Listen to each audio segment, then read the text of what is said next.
regarding how we acquire properties for future school sites. And so Rhonda and Mr. Marchena have done a lot of work with this presentation, gathering the data. So I'll turn it over to Marcos to take you through this, and Rhonda and I will obviously be here to answer any questions.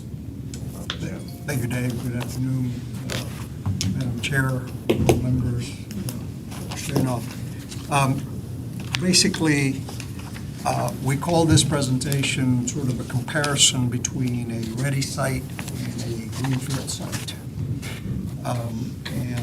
What I'd like to do is go over how we acquire sites through mitigation agreements and then a possible alternative approach on how to acquire sites. So, for example, we recently closed on 2 school sites, the mitigation agreements for which were done in 2014 and 2015. Okay? Now, I don't think that they normally take that long, but sometimes it takes a while for the property owners to get everything ready and get everything done and get to the point where the school site is ready. What happens currently is we buy the sites when all of the infrastructure is in, the roadways are in, the utilities are to the site, the pad, if it needs any fill, and they always do, have been filled, and we're ready for construction. There are no funds paid by the school district to the property owner until closing. So when we enter into the contract, that's all it is. It's a signed document saying what we're going to do and how we're going to do it. And basically the way that is done is the developer, the property owner, goes through the process of putting in the roads, putting in the utilities. When it is time to actually do the closing, we get an appraiser. They get an appraiser. Those 2 appraisals are done. If they're within 10% of each other, they get averaged, and that's the price. If they're not within 10% of each other, then those 2 appraisers jointly select a 3rd appraiser who then appraises the property, and the price becomes the average of the 2 closest appraisals. Okay?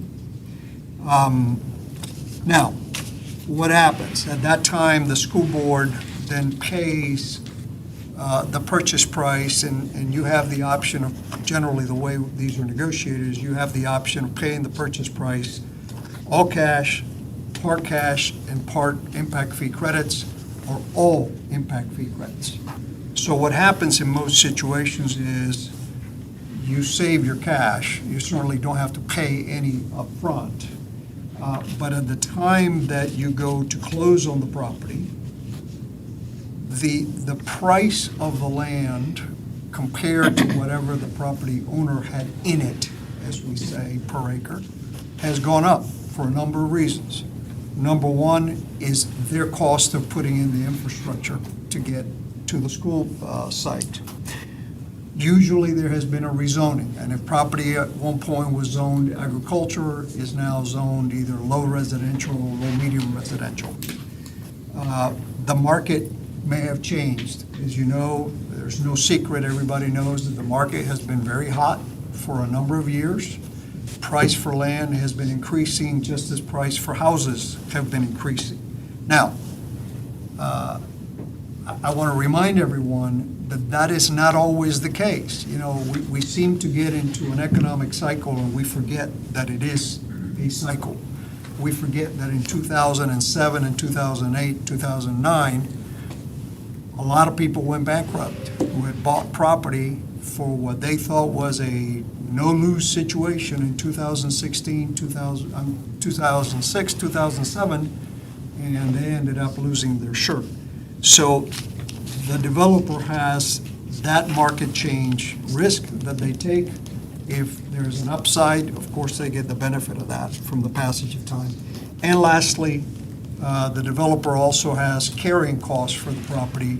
You know, in the recent example that I used from 2015 to now, all of that gets worked into the appraisal of the price for the property.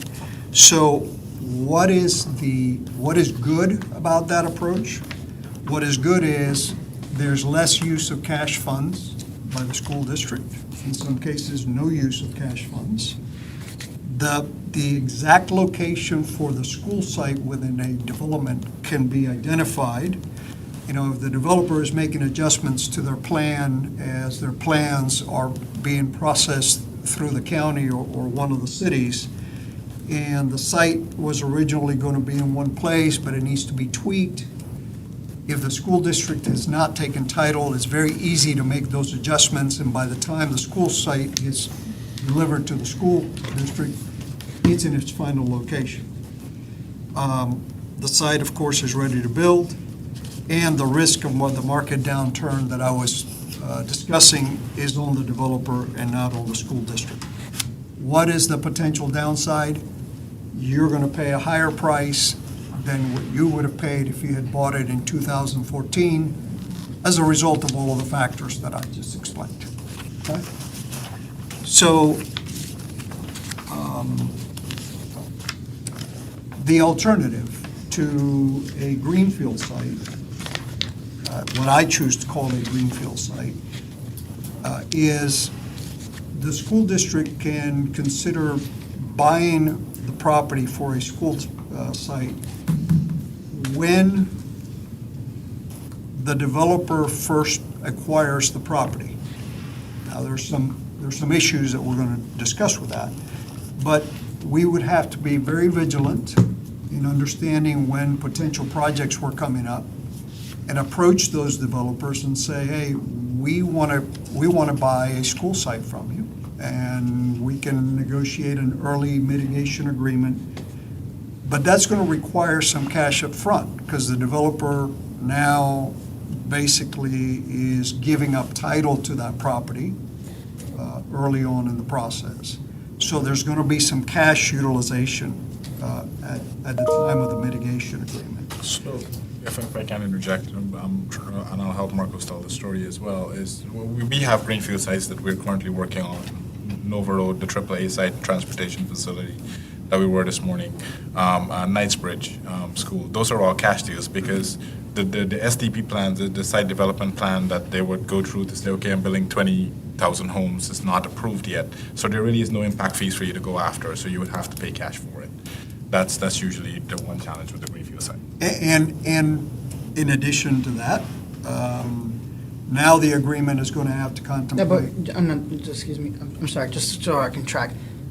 You pay for the cash up front, but once the Knightsbridge Development Community comes out online, and you collect the impact fees, you collect the money retroactively. Yeah, you do collect them. It's not like a full gone. Knightsbridge has no developer involved, we thought that straight up. Right, no, but what he's saying is like the people that are building around, now you can collect impact fees from them. Absolutely, So the yeah. money's gonna come in, just not up front. Yeah, it's a question of when the cash is dispersed or received.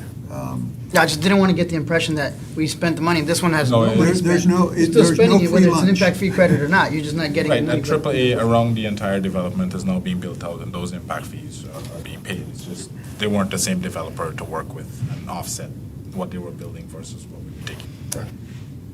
So then, with that kind of agreement, you have to contemplate potential adjustments to the final site location. And then you will need to negotiate a cost reimbursement to the developer for a portion of the development costs for making the school site ready and for getting the infrastructure to the school site. When we were having one of the conversations, and, you know, the next bullet point that I put in here was if the school district could contract with a third party to make the school site ready to build. Well, you can, but you really can't do that with the infrastructure, right? The developer is not going to let you go put roads and utilities to get to the school site through their property. They're going to do it based upon their plans when their plans are ready to go. So you could end up with either contracting with a developer to do the infrastructure and get the site ready, or contracting with the developer to reimburse for a portion of the infrastructure and hire a third party to get the pad ready. And those are challenges that we deal with every day. So, like at the high school site, we know that as we're planning that school, that I have to get gas in tanks because there are no gas lines along Nova Road in that area. That's just one for utilities. But we also know that Osceola County is going to widen Nova Road eventually. So, we are still working how our entrance is going to connect to Nova Road because nobody wants to build that piece because it's a public road. So ideally, if our school comes online before that road is built by the county, which we're trying to push them to do, we might end up being on the hook to at least build the connecting piece to get to our front entrance. So those are some of the challenges that you wouldn't get with the pad-ready site because the streets are in and your driveways can be in and stuff like that. They're not issues that can't be mitigated. It's just we're laying out the pros and the cons of both Yeah, situations. and also you can delay the development of the school itself too, because you don't build a school before the units are sold anyway. Students are showing up, Mr. Melendez. They are, but there's a bunch of students everywhere. They're gonna show up. So- Well, the point is that you can mess with the timing, you know what I'm saying? Like, you don't just, when the first house goes up, you don't have to build the school. You can wait till like phase 1 or phase 2 is finished and to allow the build out and allow the student generation. To some extent, that's true. But like Nova, we know that high school is necessary based on what Yeah. is happening at Harmony and Toho right now, and the developments that are coming around, like in the Center Lake area and stuff like that. Those kids are being generated. We know we can't put more portables at Harmony, and so St. Cloud is all going to be rezoned and impacted. So we know ahead of time where we are with that. At Knightsbridge, could we have delayed the school a year? Probably, but we would end up adding more portables. West Side At K. West Side, we would add more portables, or Celebration K would potentially be higher in population. What I was referring to is like a brand-new development. Like, say, for instance, when Kindred was first started, we didn't build the school to Kindred right away. It got built up. Same thing with Toho. We don't have even Toho built yet, but there's houses around it, and then as the population increases, then you build the school. down. Agreed, and it's not an exact science by any means. It is an estimation. Sorry, But Rob, we go ahead. take Sunbridge, and 80% of the kids, they're not even gonna come out of Right. Sunbridge. They coming from build a somewhere school else. 4 Right. years early. Correct. So often those the development schools are built with, they'll only fill a percentage, and the intent is always we're going to bring our other area students in. To fill it So in. sometimes we do trigger the school before the actual developer And, needs the school. and you and I were talking about Island Village this morning, and that where it is. And as Island Village builds out, and the second phase and third phase gets built out, the expectation is that those students are going to show up there. Sorry. So the plus side of acquiring a greenfield is you're probably going to pay a lower price for the land, right? That needs to be balanced with the complexities that come with that approach. You're going to have more use of cash funds up front. There are going to be some complications with potential site adjustment. You're going to need to negotiate infrastructure development agreements. You're going to have to go mitigate yourself for wetlands, secure your own water management district permits, and then, of course, do the process of site clearing, earthwork, et cetera. And then you will have the market risk for the interim timeframe between the time you actually acquire the site and the time you go to build the school. Dave, you want to cover the cost, variable cost items? Yeah, and so when we owned Knightsbridge, one of the things that we had, and listen, and that's going to be fun. I know how we tried to lay out the pros and cons on the one page so you can see, because obviously it's boats, so you have it here. We had to remove boats because people were using our site as a dumping ground. So the cost of clearing that out was on us. We would have to fence it, it's our insurance on the line, because it is our property. We would have to fence it technically. We used to mow the Nova Road site every few months just to maintain it, because the neighbors would complain that we're having it be overgrown like it was this morning, just to do that. So there are other things that we would take on operationally if we buy it. So, and let's say, Marcos is saying that we were mitigating sites now. We're closing on sites now that we started negotiating in 2014. We try to project out as far as we can and try to acquire those properties, but we own that land from 2014 to now. It would be our property that we would have to, have signs up and watch fencing. There is a hunting blind on the Transportation West facility right now that we're just trying to figure out who goes on Can you there. give me the coordinates? But there is a hunting blind on that, on Mr. Brown's property, and it's technically on school board property, so we brought it up, but it's hard to police that sort of stuff on greenfield sites. So either of these approaches can work. They both have upside and downside, and it's really a matter of where you want us to go, what approach you want us to take. I will tell you, the greenfield site approach at this point has still a number of unknowns. You know, I've always, when my daughters were growing up, and I would let them do something, they want to know why not. A common saying from me was, because you don't know what you don't know. And, you know, in some of these situations, we just don't know what we Absolutely. don't know. The 100-year floodplain at AAA is something that you don't find out before you buy the property. So now we've had to rework our site and lay it out differently and adjust to make sure that we can deliver the site on time. And luckily, we were able to pick up on it early enough. And listen, we continue to approach properties from both sides. If there is a greenfield site, clearly we bought AAA, we bought Knightsbridge, and we're building both of those sites. But we also bought Sunbridge, which was a much easier project to get through because all the roads were in. We had a developer bringing the utilities to our site. And those schools are on different timelines. The challenge you have is running into stuff like the turtles that are on the site, or having to build your own retention ponds, because like on the pad ready sites, we don't have any retention ponds. Our schools are getting tighter and developers are giving us less land. So 20 acres means that they take our retention. So all of that fencing and the liability on retentions and maintenance goes on them. So we're just pretty much dumping water off site. We're continuing to use both approaches. It's just we have a way of working out the pricing to make sure that it's fair and equitable using market values. You know, we've pushed back. There was the last one that came before the board when we had to come and explain that we had to get a third appraisal, which I think is the first time we were in. That was a K8, right?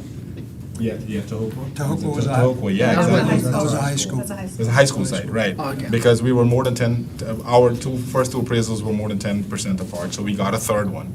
But then, you know, as we go into these mitigation agreements, like the one we did for Green Island the other day, you will notice that there is more language there protecting us, that we can ask for it a year ahead of time, which is not something we did in 2014. We didn't have that kind of vision that we would have this kind of growth. And so we are learning, and as we mitigate sites, we're getting better at making sure that we can get developers to develop and deliver them the way that we can. And listen, I am all on board. If there's a developer that wants to give us 20 acres as a donated site, I know that was a thing that happened in the past, I'm more happy to take it. Don't have a problem. It's just a lot of times you can't pivot because we want a school site in a particular area just from the transportation standpoint or where the students are going to be generated from. So it's not like you can go further and build that school. It's just really not in our benefit to do that. Can we get financial data, though? Like, and I think that, you're right, I think you can be selective. Like, for instance, when the last development that came in, Ms. Thacker, the attorney, said that it was already zoned mixed use. And so sometimes the value differential isn't as high. Correct. And I can admit that.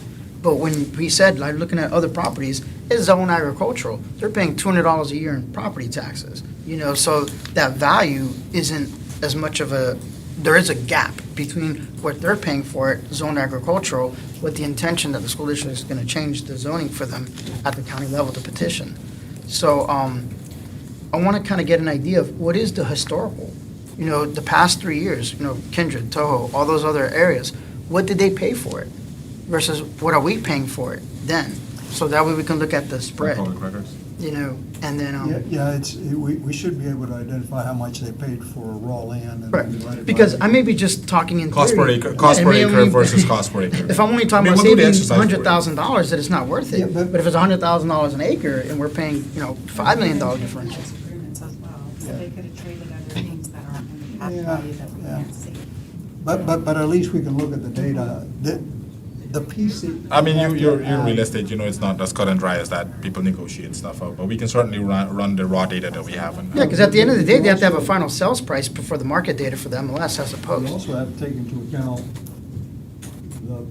which is not public record, is how much did that developer put into the infrastructure and into getting the site ready? That's the piece that, Well, that's what I was gonna ask too. So like the turtle issue at Transportation East, Yeah. if that had been a pad-ready site from a developer to us, we would not be No, ma'am. assuming that. No. Got it. that's right. So things like that are on Taken care them. of by the time it got to us. I think the variable is that, right? The mitigation cost. What is the cost for us to get it pad ready versus having a developer do it in order for us to kind of see like what is the best approach for us? Because that seems to be the variable So- in both of these approaches. Agreed, but the cost side, I think, is one. I think risk, the position that I sit in is the risk. If my South Florida water management permit is delayed, then I might not be able to open that school on the date that you want, and that's when you're firing me. But, we work as hard as we can to mitigate those, and that's where, like, if we can reduce the risk before we get into construction, that would be preferable, and we would more than welcome that. But it's that little bit of risk, and the time it takes to mitigate the wetlands. The wetlands are really expensive to do. The turtles, you know what the prices are for those. We've been paying for them. Say turtles one more time. I know. And that's like I the told word you of the to take day. one this morning. Auspicious. But those are the risks. Like, I was really worried. Listen, the things that keep me up at night is at Knightsbridge. We didn't have our South Florida water management permit, but we had the contractor issued an NTP.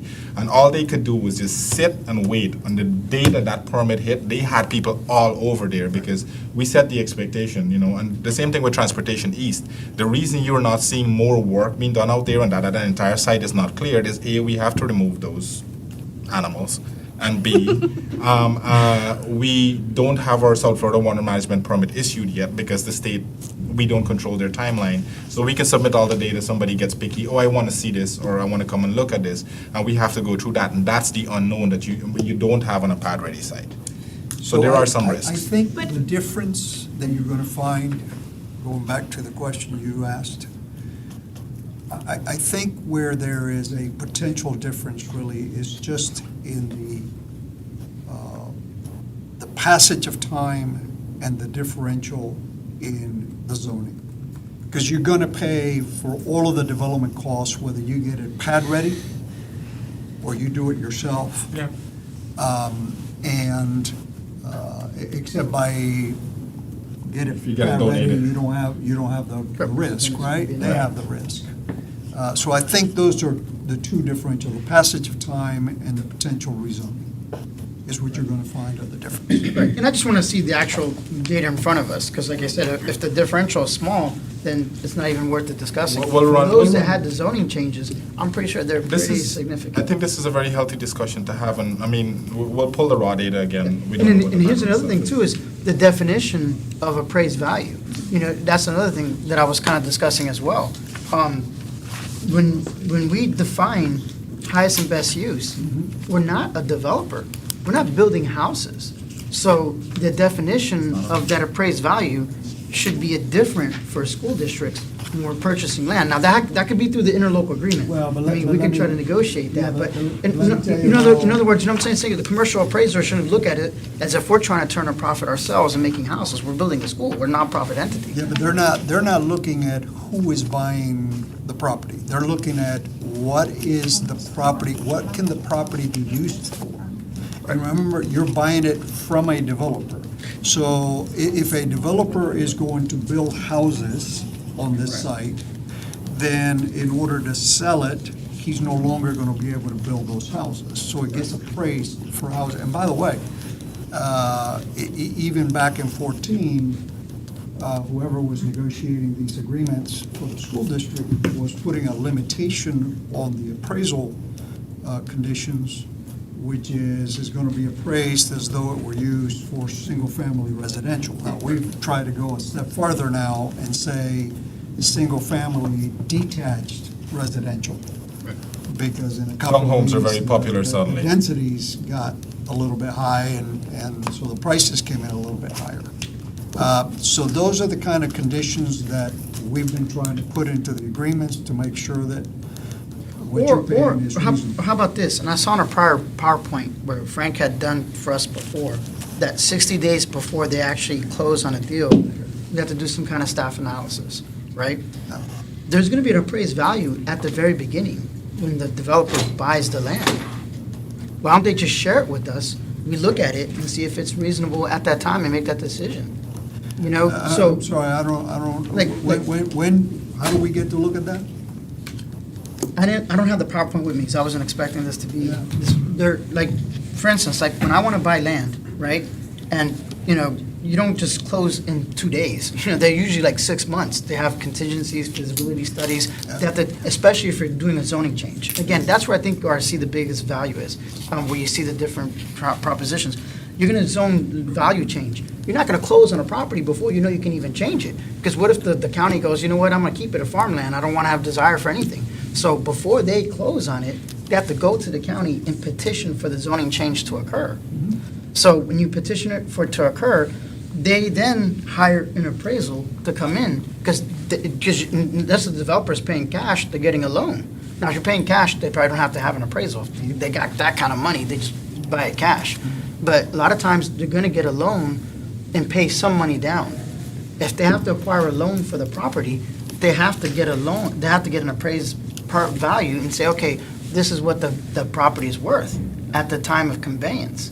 So now we have a document saying, this is the value of the land, that we didn't even have to pay for the appraisal, because the buyer, in order to close on the property, if they're getting a loan, they're getting an appraisal. Okay, but you're gonna have to buy it then. But why does that have to be? Well, Why because can't we the just? appraiser is not gonna, I'm sorry, the property owner is not gonna carry the property for you for 3, 4, 5, 6 years. no. And hold the price from 2015. I understand, but that's where I got crafty lawyers like you that can help us out. No, That's why I'm paying you there's only $20 so an far- hour. there's You know, only so far that the crafty No, lawyers because I'm can saying take you. is, but now you locked in on an appraised value, and then we can negotiate with them. Like you said, what are those carrying costs? Like right now, we have a bunch of, we have data that's qualitative but not quantitative. How much does it cost to carry it? Then we'll pay them for carrying it. You know what I'm trying to say? If we have to mow the lawn, okay, what is it, $1,000 a year to mow the lawn, you know, whatever, okay, we'll add $1,000 a year, we'll add whatever, because there's a significant savings. But I don't know if there's a significant savings. We could be talking I in theory, think because I have no numbers in front of Cross, me. right? You have So no we'll- numbers. Let me, if I may. So yeah, I think that the idea that we should be, the exercise that you're speaking of performing, we should be performing that exercise probably on each of these deals as part of the purchasing process, right? Savvy business people always come out ahead, right? And that's rarely luck or, chance. In the business. They always find themselves in a better position, and that's a negotiation tactic, right? So it's just like when you're doing business with an insurance company, they always win. When you involve a lawyer, the lawyer always wins. Everybody always loses. And the idea would be to kind of switch the roles between us and the developers, because since I've been observing, the developers always win when we make these deals. And we have, I would think, the capacity to role reversal here and be in a bargaining position where we are ahead, right? And that's not adversarial, right? That's not an adversarial statement. Of course, they're in the business of making money. It's just at what point, do we make best use of our capacity to negotiate? And I think that we should be doing this exercise. We should be doing a cost analysis for every deal. We should be able to project. The county says that they have a 50-year plan. So that should provide us with a lot of information that should be beneficial to us in terms of buying land. It's very easy to say, well, in this case, I think that you'll find like a 3-3-3 split where a third of the time a greenfield site is the obvious choice for our benefit, and sometimes pad ready, right? You see a turtle walking around, pad ready on this one, and then there's other ones which, and you're not going to win them all, right? In any situation. So We'll certainly go through the exercise, and Mr. Melendez will. And I'm not definitely suggesting a have this one-size-fits-all. That's what it always does. I'm just trying to negotiate it for our better half, Understood. But I can't even negotiate on our better half if we don't even have the data in front of us. I'm talking about like numbers, like how much did they actually pay for it, Understood. I apologize, it doesn't seem like your packet have that last slide inside. There are 3 quick items that we wanted to run by you. If you will, Madam Chair, the Celebration Cave School Ball Field, Fifth Street property, and Pine Tree. You want to go through? So for the Celebration Cave School, we've been approached on selling the piece outside of the fence line. We've shown an interest interest from the CDD, from CROA. So we are looking to see if the board is interested in letting us survey that, put it out to market to see what kind of interest that we will get on that piece of property. Currently, it's outside of the fence line. It's only used by the Little League. The principal has confirmed they're never taking the students or anybody outside of the fence area, so that property is strictly used by the community and the leagues. So that's an interest we want to see if you're interested in us marketing that to see. That would require the board to declare the property surplus.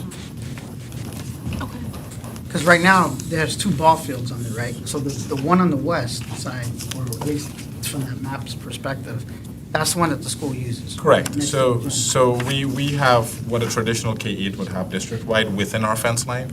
We have a ball field, we have a track that we just put down there summer that's not on this area. There's a new track and soccer field in between, basketball courts and stuff like that. Everything inside of our fence line. This piece on the outside is excess, that we never use. Just because it's outside of our fence line from a security standpoint, we don't put our kids out. So it's more used by the Little League on the weekends in the community. I mean, so what do you estimate the value for that to be? I don't know. So we would have to go through the process of having it appraised by, It's gotta be a gazillion plus, right? I mean, so, that's prime property, that's for sure. Because there's really no vacancy. and what's the within use? this. Yeah, what's the use? So That'll be, right now it'd be institutional. So it would is have zoned, to it be is zoned rezoned. institutional, it would have to be rezoned by No, whoever. but what is the proposed use? Is that what you're asking? So, Do you want to, Greg. Mr.? Yeah. Greg Feilag, I'm the chairman of the CDD. I was the one that brought this to Dave and the team. So what we're proposing is really one of two scenarios. One, the easier one, is just a straight sale. What we're looking to do is there is the beginning discussion of the CDD building a community center within town. The idea in the community center would be we're addressing both indoor court space that we don't have as a community, as well as it'd be a multi-story building. Upstairs would be more community rooms, traditional rooms for meetings, things like that. So really, the two scenarios that I had pitched to Dr. Shanoff and Mark, and also in the follow-up conversation with Frank, was one is you can do a straight sale, we would do a bond on it, we would do the development and build the community center there, and you guys go your way, we take the land, we go our way. The second one I'd really like to pursue is, there is, so I'm a parent in the K-8, there is a shortage of gym space in the K-8. I mean, that school has grown over the past 30 years, has nearly doubled in size. What I'd like to take a look at is if the board would be interested in a joint use agreement. So if the school board were willing to transfer us the land, we build a community center on the property, and then through a shared use agreement, whatever that fair market value is for the land, we would then give to you as a credit for however many years that fair market value of leasing that space would be there. And then the school would have exclusive access to some number of the courts, whatever you determined you needed, we could give. You guys would have them for use during the school day. We would, and Dave and I talked about it, we obviously would have to, security considerations, all that kind of stuff, where we would have to make sure the students could get in and out properly. But you would get that for however many years that credit would be for. You know, the reality from our perspective as a governmental board, we're both serving the same children in town.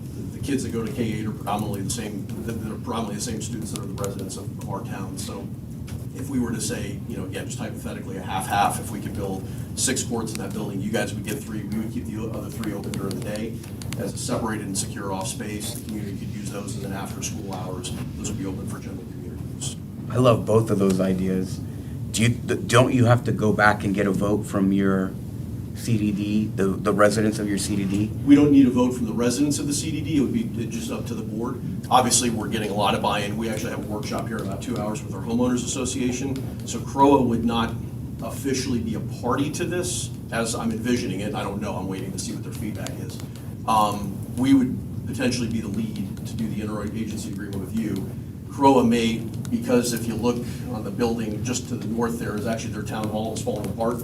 So part of the conversation with them is would they be interested in using that as parking space if they leveled that building? They would come in on the 3rd story with us, this is all hypothetical, relocate their staff with us, and then leave the bottom open for more community space. And that investment would be, I'm We have sorry, to Frank. look at whether we can legally do that.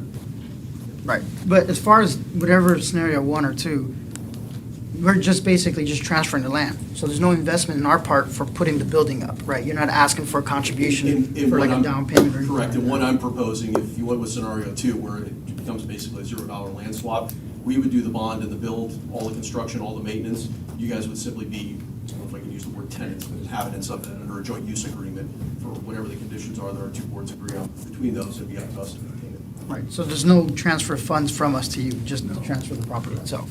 But we would have, based upon an experience we had with the current Fields agreement, if we can legally do it, we'd have to have protections that things were going to be maintained.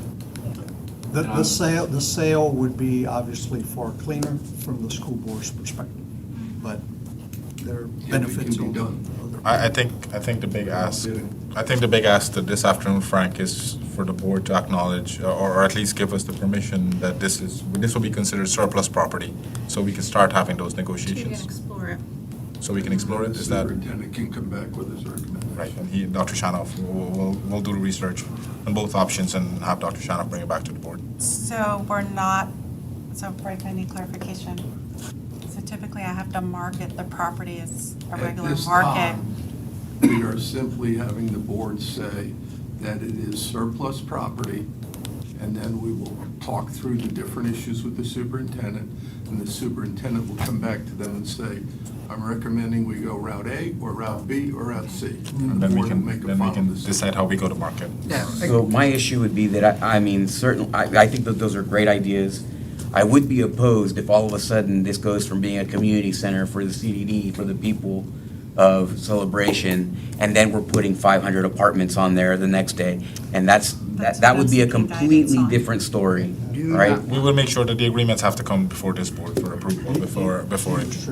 I Legal, was gonna say, there's, in the PUD, that's zoned as, I can't remember their phrasing, but it's basically more, some commercial, but more it's community and civic center. In addition, we could decrease. John, But even those can be changed, John, right? It's legally- happening in the Oaks right now where they tried to turn a golf course into apartments.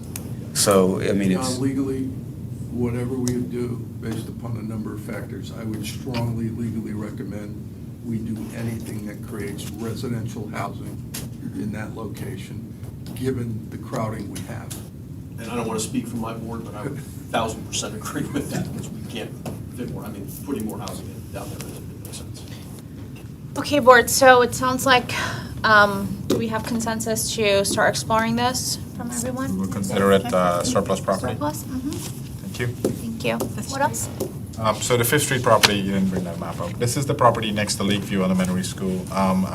We wanted to bring that back. So last time we brought this property before the board for discussion, there was a request to go to the city of St. Cloud and have discussions with them about whether this can potentially be some sort of a joint use agreement park or anything like that. So Ron and I met with the city staff and relayed that conversation. The city pointed out that they have a 5-year plan that they've already took before the city council that does not include or require a park or any of that kind of amenities in that area. So, because they have identified other pieces of property that they're going to target through their plans for community development. So what is our ask is? So when the city denied the Ashton Park deal, we came back to the board. The consensus was not to go residential, to try to take one of these other options. So we've spoken to the city, and as Dave is saying, the Parks and Rec plan doesn't support that area, so we're coming back before the board and asking, do you want us now to go back out and market it for residential? Do you want us just to leave it be for a while? What is the direction on how we should move forward with this piece of property? Because we were marketing it for residential. We know the city doesn't want to see 191, but they might be open to somewhere between 120 to 150. But that would require us to put it back out, see what the developers come forward with. Somebody might take it, somebody could just sit out there and we get no takers for a while, but we're just asking, can we go back out and remarket it for residential purposes? And we were approached with a plan that shows the property being split half for half residential and half remaining, sort of just open to that idea of a joint use agreement by developer. I think we checked with Frank. It's not a discussion that staff can have at this point, because the board hasn't given us direction to do that. But there is also the possibility of doing that. We did have very high-level discussions with the city about whether very long-term, they had the appetite for that being something like a location for a future Boys and Girls Club or anything that might benefit the community. They were open to the discussion, but were not able to commit to anything, obviously, because it's a council decision.